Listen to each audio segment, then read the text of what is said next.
حیا اور کم بولنا ایمان کی شاخیں ہیں اور دنیا کی محبت ہر برائی کی جڑ ہے۔ اپنے بہترین وقت کو نماز کے لیے وقف کیا کرو، کیونکہ تمہارے سب کام تمہاری نماز کے بعد قبول ہوں گے۔ 3 لوگ ہمیشہ پریشان رہتے ہیں: مددگار، وفادار اور دل کے صاف۔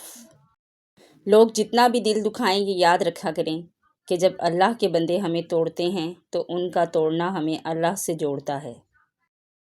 مشکلات ہمیشہ بہترین لوگوں کے حصے میں آتی ہے، کیونکہ وہ اس کو بہترین طریقے سے انجام دینے کی صلاحیت رکھتے ہیں۔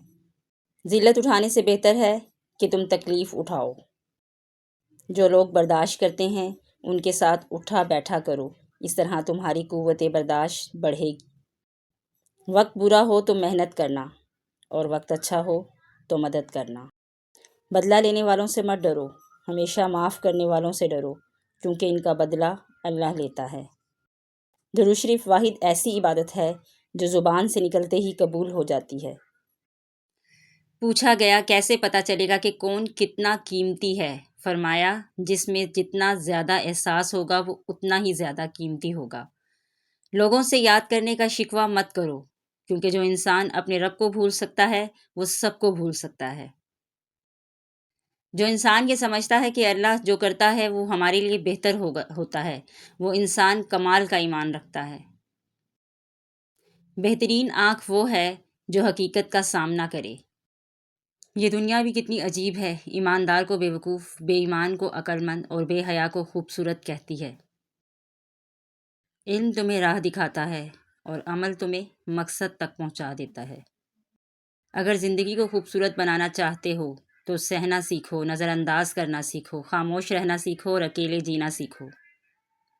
انسان کی انسانیت اس وقت ختم ہو جاتی ہے جب وہ دوسروں کے غموں کا مذاق اڑانا شروع کر دیتا ہے۔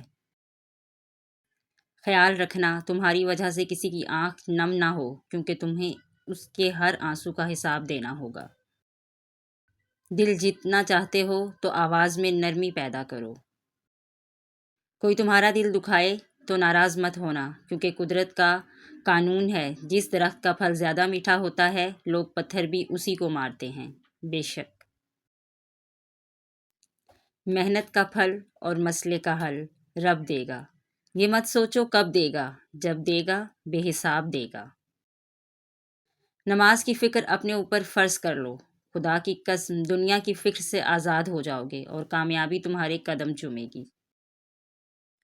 زندگی میں اگر کچھ حاصل کرنا ہو تو محنت سے زیادہ دعا کی ضرورت ہوتی ہے۔ مشکل وقت میں ہمیشہ دعا مانگا کرو، کیونکہ جہاں انسان کا حوصلہ ختم ہوتا ہے وہاں سے اللہ پاک کی رحمت شروع ہوتی ہے۔